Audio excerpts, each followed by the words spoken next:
Esté con vosotros. Proclamación del Santo Evangelio según San Lucas. Gloria a ti, Señor. Ilustre Teófilo, puesto que muchos han emprendido la tarea de componer un relato de los hechos que se han cumplido entre nosotros, como nos los transmitieron los que fueron desde el principio testigos oculares y servidores de la palabra, también yo he resuelto escribírtelos por su orden, después de investigarlo todo diligentemente desde el principio, para que conozcas la solidez de las enseñanzas que has recibido. En aquel tiempo Jesús volvió a Galilea con la fuerza del Espíritu, y su fama se extendió por toda la comarca. Enseñaba en las sinagogas y todos lo alababan. Fue a Nazaret, donde se había criado. Entró en la sinagoga como era su costumbre los sábados y se puso en pie para hacer la lectura.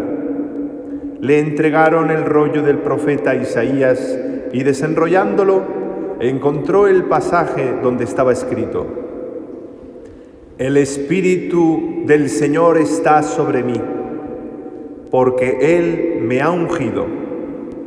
Me ha enviado a evangelizar a los pobres, a proclamar a los cautivos la libertad y a los ciegos la vista, a poner en libertad a los oprimidos, a proclamar el año de gracia del Señor.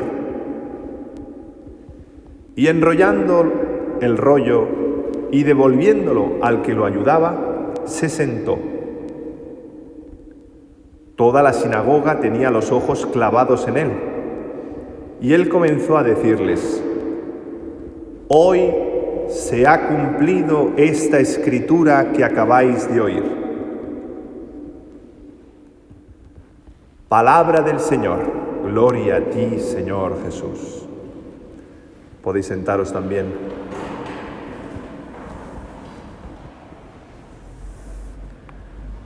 Hemos escuchado los diferentes modos, pero muy parecidos, de cómo se proclama la palabra de Dios.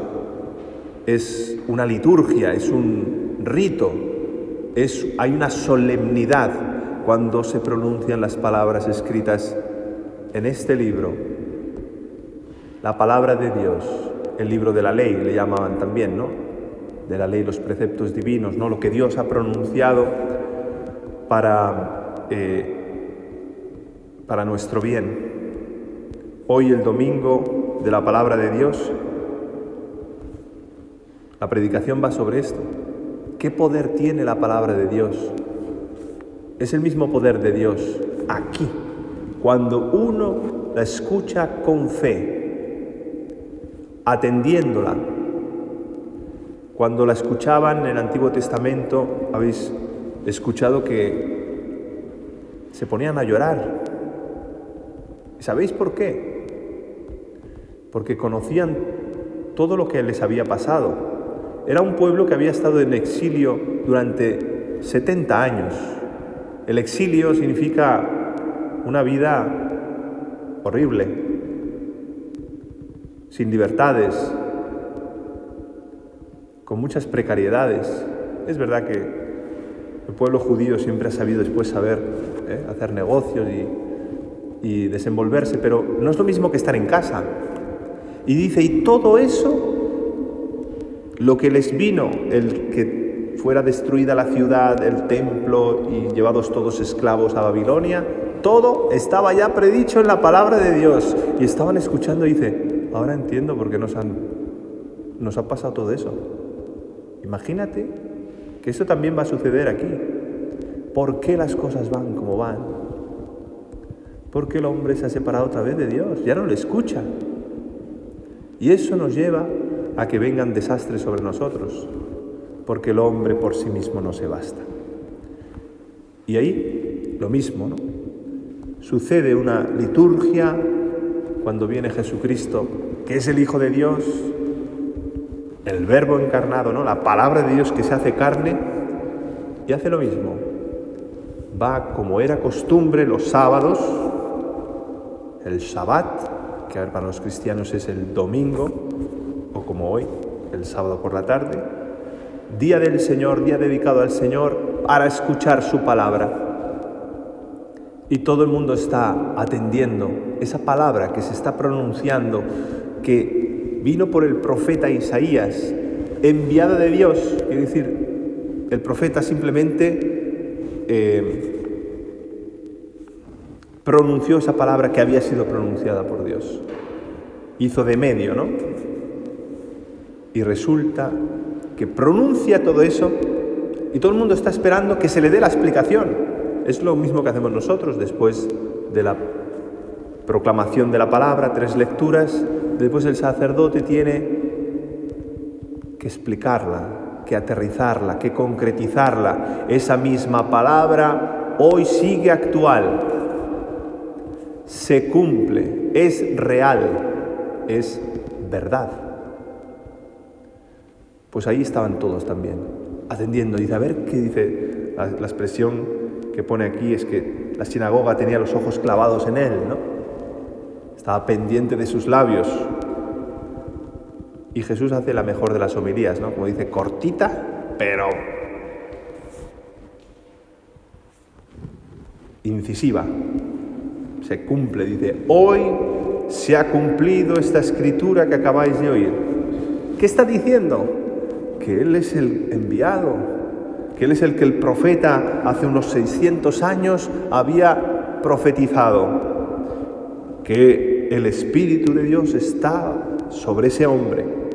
O sea, Dios actúa a través de ese hombre. Él me ha ungido para llevar la buena noticia, el Evangelio, eso significa Evangelio, buena noticia a los pobres. ¿Quiénes son los pobres? Toda la humanidad. Sin Dios es un desastre, está empobrecida, pero cuando se une con Dios tiene vida eterna. Pasamos a ser de simples hijos de hombres a hijos de Dios, a traer, a proclamar la libertad a los cautivos. ¿Quiénes son los que están cautivos? Pues todos nosotros. Siempre que en ti sucede esto, que querrías hacer el bien y te sale el mal. Querrías ser generoso con todos, pero te sale el egoísmo. Estás siempre pensando en ti. La libertad es eso, es cortar esas cadenas, porque Dios te da un corazón nuevo y un espíritu nuevo. Y continúa, ¿no? Dar a los ciegos la vista. ¿Quiénes son los ciegos? Todos nosotros, que no bebemos la verdad, no la vislumbramos, no tenemos discernimiento. Creemos lo primero que nos dice la televisión, que nos guía hacia vete a saber dónde. Seguro no a Dios, seguro no al bien. A poner en libertad a los oprimidos. Los oprimidos también todos nosotros, ¿no? Que llevamos unas cargas tremendas porque intentamos ser Dios y no sabemos, no podemos, es que no somos dioses. Queremos llevar nuestra vida en perfección, a nuestro modo, y que nos damos cuenta que al final acabamos arrastrándonos. Y es así.